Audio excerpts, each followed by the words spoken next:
El dinero que ves en tu cuenta bancaria no existe realmente. No es una forma de hablar ni una teoría conspiranoica. Si mañana mismo todos los clientes de un banco decidieran sacar su dinero en efectivo, el sistema se vendría abajo en cuestión de horas, porque ese dinero simplemente no está ahí, guardado en una cámara acorazada esperando a que lo reclames. No es un error ni un fallo puntual que se pueda arreglar con una actualización de software. Es el diseño mismo del sistema financiero global, construido así a propósito para maximizar los beneficios de unos pocos. Un mecanismo tan antiguo y tan arraigado en nuestra economía que lo hemos aceptado como algo normal, sin pararnos a cuestionar sus raíces o sus riesgos.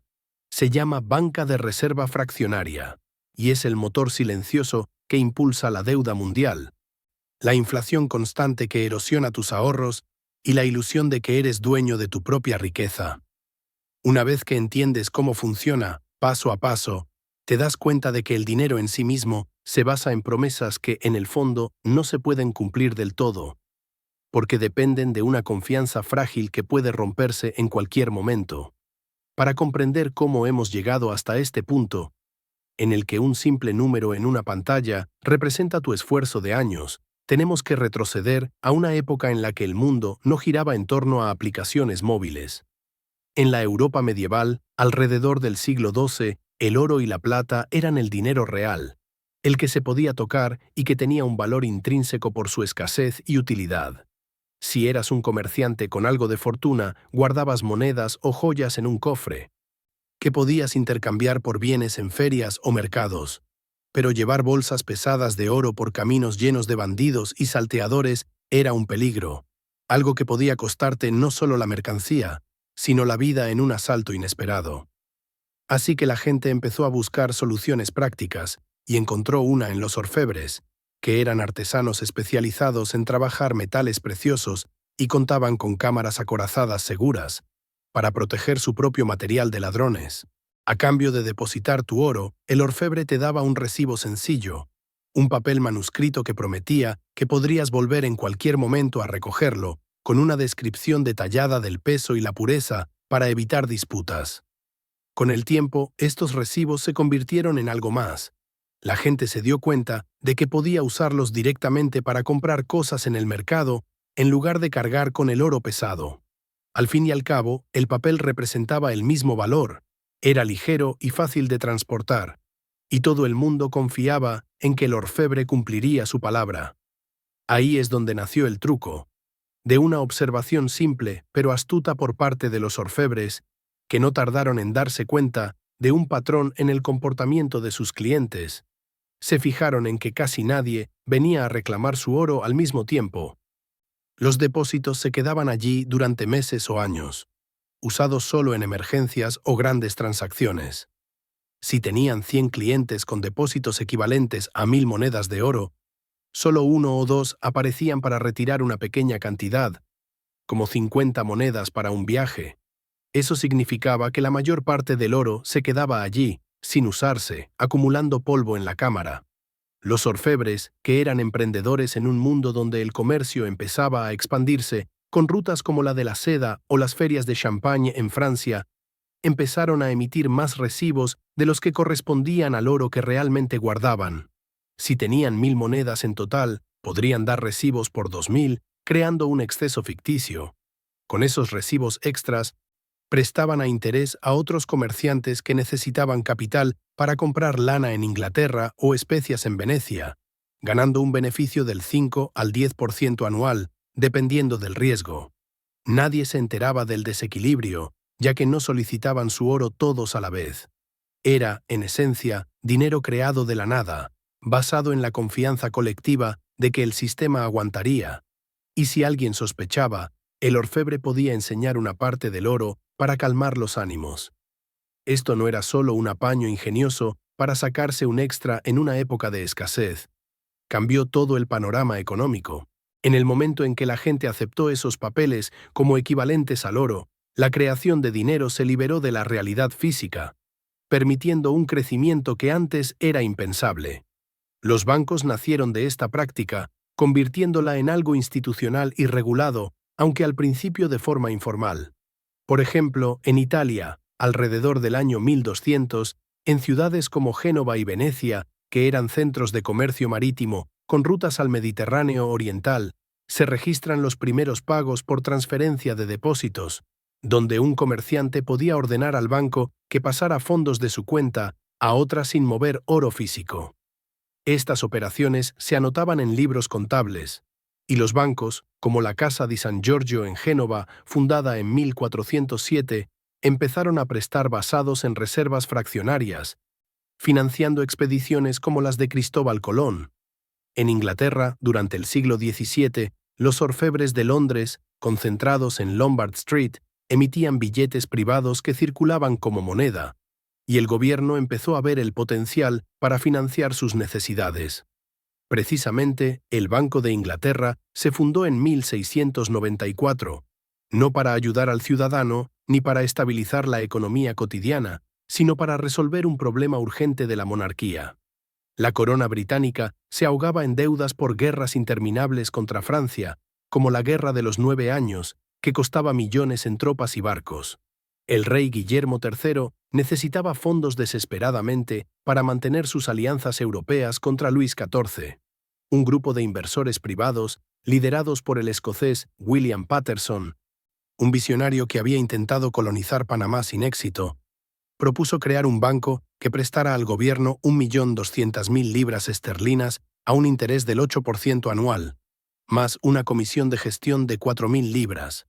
Pero el banco no tenía todo ese oro en reservas. Emitía billetes y préstamos basados en una fracción de lo que guardaba, confiando en que los depósitos se mantendrían estables. A cambio, el gobierno garantizaba los pagos con impuestos recaudados de la población común, como aranceles sobre la sal, la cerveza o el carbón, bienes esenciales que afectaban a todos los estratos sociales. El banco abrió en una modesta sala en Mercer's Hall, en el centro de Londres, con apenas 19 empleados iniciales, pero permitió al gobierno financiar campañas militares sin subir impuestos de forma brutal, transfiriendo la carga a generaciones futuras a través de deuda perpetua. En sus primeros años, el banco enfrentó crisis, como la de 1696, cuando una corrida de depositantes exigió oro por billetes durante una escasez de monedas. Pero el Parlamento intervino con leyes que limitaban la competencia, consolidando el monopolio. Este modelo se extendió. En 1708, el banco manejaba la deuda pública y para el siglo XVIII financiaba la expansión imperial británica, desde la Guerra de Sucesión Española hasta las conquistas en India. Estados Unidos siguió un camino similar, aunque con sus propios tropiezos y debates ideológicos. Emitían billetes respaldados por oro o plata, pero pronto imprimieron más que sus reservas, impulsando el crecimiento a costa de inestabilidad. Esto provocó pánicos bancarios periódicos, como el devastador de 1837, donde la especulación y la falta de un banco central, vetado por Jackson, llevaron a quiebras masivas y pérdidas de ahorros. Para restaurar la confianza sin eliminar la reserva fraccionaria, se creó la Reserva Federal, Fed, en 1913, tras crisis como la de 1907. La Fed imponía reservas mínimas, pero permitía la expansión del crédito, actuando como guardián para mantener la ilusión de solidez del sistema. Ahora vamos a desgranar esto en términos de hoy. Porque la banca de reserva fraccionaria puede sonar abstracta, como algo de libros de historia polvorientos, pero está en el corazón de tu app bancaria. Imagina que entras en tu banco habitual y depositas 100 euros en una cuenta corriente. Crees que ese dinero está ahí, seguro en tu saldo digital, listo para cuando lo necesites para pagar el alquiler o unas vacaciones. En realidad, el banco solo tiene que guardar una pequeña parte en reservas líquidas, como efectivo o depósitos en el Banco Central. Antiguamente, esa fracción podía ser del 10%, así que guardaban 10 euros y prestaban 90 a alguien que necesita un crédito para comprar un coche. Ese alguien gasta los 90 en un taller. El mecánico los deposita en su banco, que guarda 9 y presta 81 a otra persona para reformas en casa. El proceso se repite: depósito, reserva mínima, préstamo, en una cadena que multiplica el dinero inicial. Al final, tus 100 euros originales se han transformado en casi 1.000 euros circulando en la economía, estimulando compras, inversiones y crecimiento. Pero solo los 10 primeros existen como efectivo real en algún sitio. El resto es deuda, promesas de pago anotadas en libros digitales, dependientes de que los prestatarios cumplan. Si esto te deja con la boca abierta, espera, porque la historia ha evolucionado aún más, adaptándose a crisis y regulaciones. En Estados Unidos, las reservas requeridas no son del 10%, son cero. Desde marzo de 2020, en respuesta a la pandemia de COVID-19, que paralizó economías y requirió inyecciones masivas de liquidez, la Reserva Federal eliminó el requisito de reservas mínimas obligatorias para los bancos comerciales. Eso significa que no tienen que guardar ni un solo dólar contra los depósitos que reciben, liberando capital para prestar más y estimular la recuperación. En Europa, el Banco Central Europeo mantiene un requisito de reserva mínima del 1% desde 2011, pero en la práctica es simbólico. Y muchos bancos operan con excedentes voluntarios para cubrir riesgos operativos. En el Reino Unido, el Banco de Inglaterra no tiene requisitos de reserva obligatorios desde 1981, confiando en otras herramientas como tasas de interés para controlar el crédito. En economías emergentes, las reservas son más estrictas. China exige alrededor del 7% a sus bancos en 2025, ajustándolo para frenar el sobrecalentamiento en sectores como el inmobiliario. India mantiene un 4% y Brasil un 10%, usándolos para estabilizar sus monedas volátiles. Entonces, si las reservas obligatorias ya no son la norma en muchos sitios, ¿qué frena a los bancos para que no presten sin límite? Pues el control viene ahora de reglas más sofisticadas de capital y liquidez, nacidas en Basilea, Suiza, en el Banco de Pagos Internacionales, el Banco Central de los Bancos Centrales. Estos acuerdos de Basilea, diseñados por un comité de reguladores, no por parlamentos, tras crisis pasadas para evitar colapsos, exigen con Basilea III que los bancos tengan su propio colchón de capital, por ejemplo, 8 euros propios por cada 100 prestados en algo arriesgado para absorber pérdidas. Además, necesitan liquidez para aguantar 30 días de crisis. Su implementación final está ocurriendo justo ahora, en 2025. Fíjate en el cambio clave que ha ocurrido en las últimas décadas. Los bancos ya no prestan de los depósitos existentes como en un modelo simple. Crean préstamos primero y eso genera depósitos nuevos en el sistema. Cuando pides una hipoteca de 200.000 euros para comprar una casa, el banco no saca ese dinero de una caja fuerte física ni de los ahorros de otro cliente. Teclea números en tu cuenta digital, acreditándote el monto. Ese dinero nuevo existe porque has prometido devolverlo con intereses durante 30 años, firmando un contrato que el banco usa como activo. Luego, el banco verifica retroactivamente si tiene capital suficiente para cubrir el riesgo, calculando probabilidades de impago basadas en tu historial crediticio y el mercado inmobiliario. Por eso, más del 90% del dinero en circulación no es dinero del Banco Central, como billetes impresos o reservas electrónicas en cuentas maestras, sino dinero bancario, creado al momento de prestar y respaldado solo por la promesa del prestatario. En la eurozona, por ejemplo, el dinero en circulación, medido como M3 que incluye depósitos y créditos, ha crecido un 8% anual en promedio desde 2010, impulsado por préstamos hipotecarios y corporativos que financian desde viviendas en Madrid hasta fábricas en Alemania. Este diseño nos trae 3 consecuencias inevitables que nos golpean a todos, seas autónomo o jubilado. Primero, la inflación persistente. Al multiplicar el dinero con créditos, cada euro vale menos y los precios suben sistemáticamente, erosionando tus ahorros más rápido que tu sueldo. Piensa en la inflación acumulada en España. Segundo, la deuda perpetua. Como el dinero nace de préstamos con interés, siempre se debe más de lo que existe, creando una trampa sin salida de refinanciación o impago. La deuda global no para de batir récords. Tercero, la concentración de poder. Los bancos ganan fortunas con dinero creado. Los gobiernos financian sus gastos endeudando al futuro, y los ricos ven sus activos inflarse mientras la brecha con el resto se agranda, como muestra el dato de Oxfam sobre el 1% en Europa. Cuando este engranaje falla, la ilusión se rompe con consecuencias devastadoras que afectan a millones. Mira la Gran Depresión de 1929, un ejemplo clásico de cómo la reserva fraccionaria puede amplificar errores.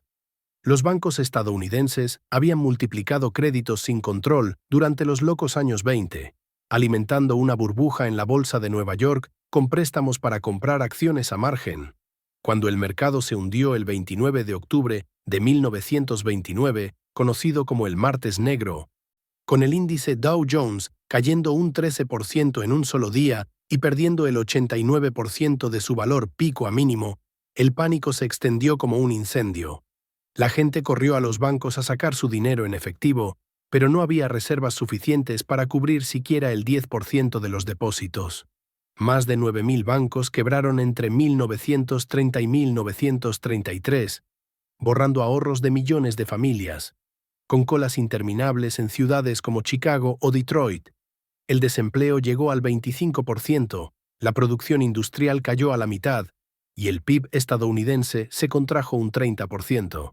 Franklin D. Roosevelt intervino con el New Deal en 1933, creando el Seguro de Depósitos Federal, FDIC, que cubre hasta $250.000 por cuenta hoy, y regulaciones como la Glass-Steagall Act, que separaba banca comercial de inversión hasta su derogación en 1999.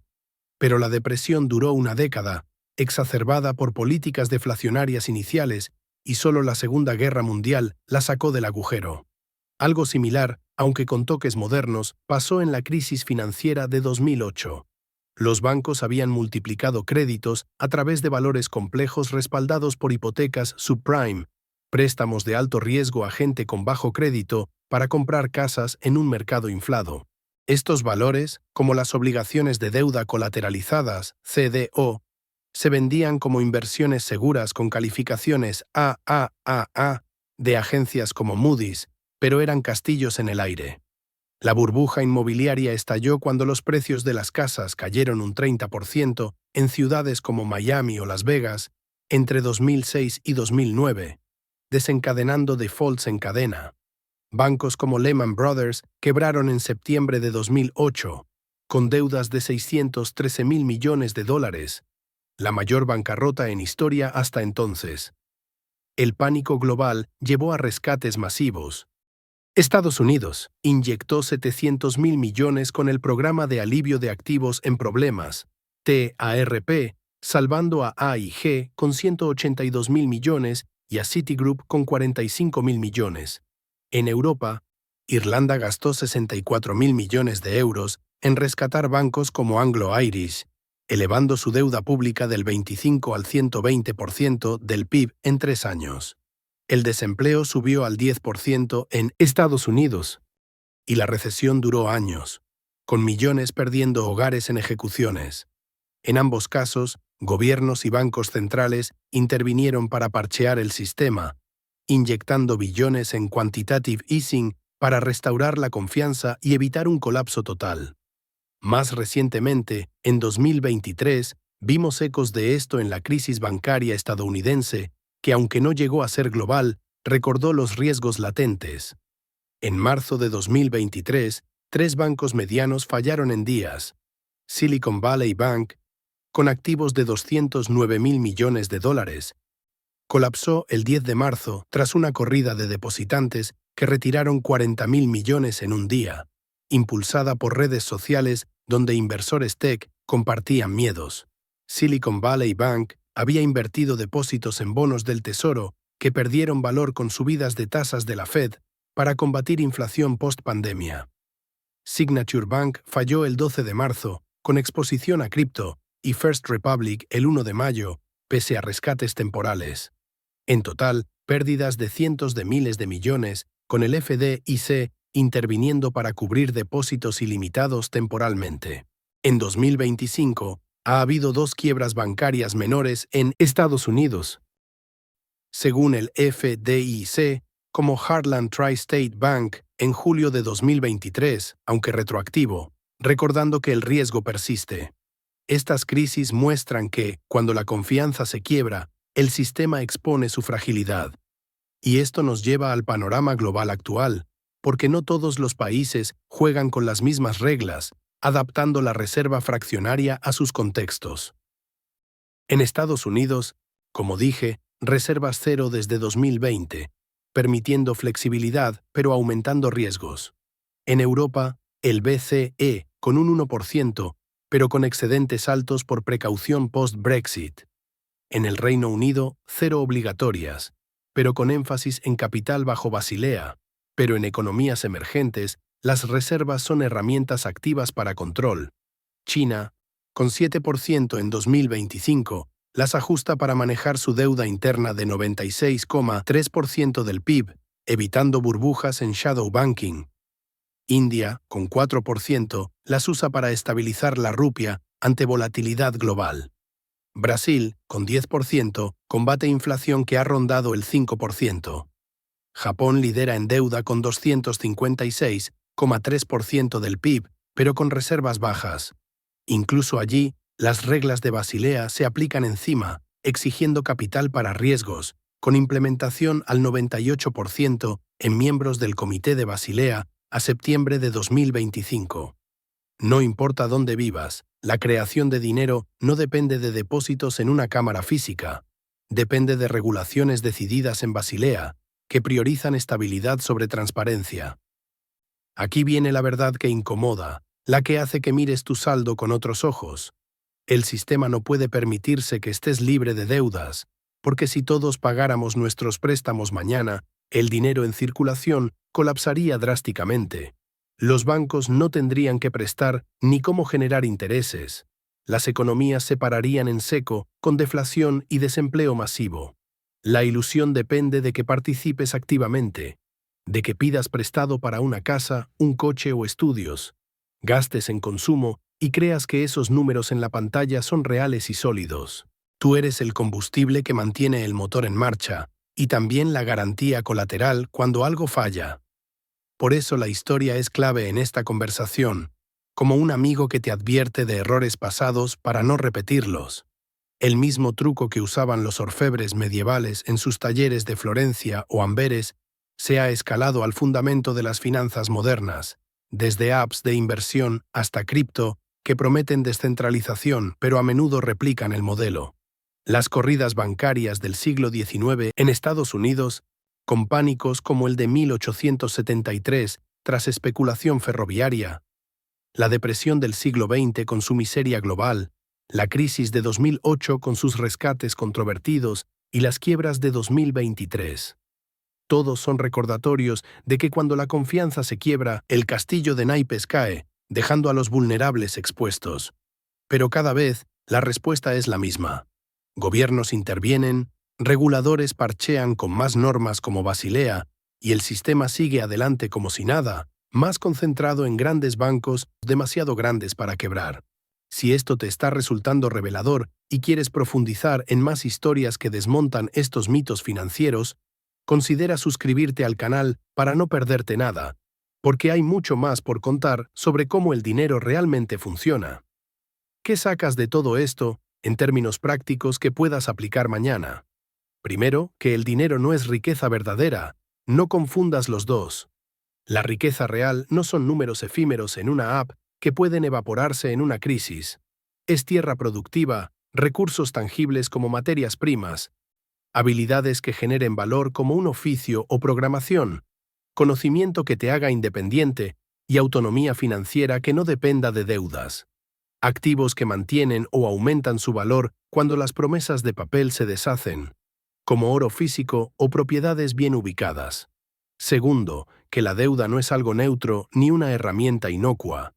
Es el flujo vital de un sistema que favorece a prestamistas con sus intereses compuestos, a gobiernos que financian déficits sin rendir cuentas y a dueños de activos que se enriquecen con inflación, todo a costa tuya si no estás en ese círculo.